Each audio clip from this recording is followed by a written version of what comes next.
Buonasera e ben ritrovati con il TG Flash di New Sicilia. Controlli a tappeto nel Trapanese in ambito nazionale per contrastare il fenomeno dello sfruttamento del lavoro connesso all'immigrazione illegale.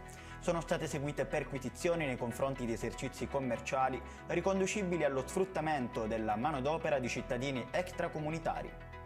11 studenti della quinta A del liceo scientifico Galileo Galilei nel Messinese stanno ripetendo l'orale di maturità dopo che l'ufficio scolastico regionale della Sicilia ha individuato irregolarità confermate dai giudici.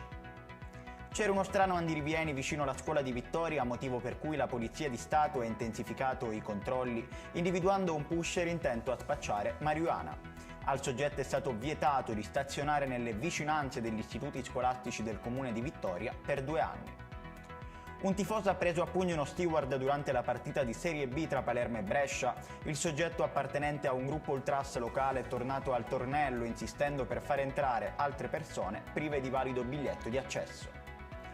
Weekend di nubi e piogge in Sicilia. Per domani sabato 11 novembre si prevede una giornata nuvolosa in diverse province. Catania e Siracusa risulteranno essere le province più calde rispettivamente con 25 e 24 gradi.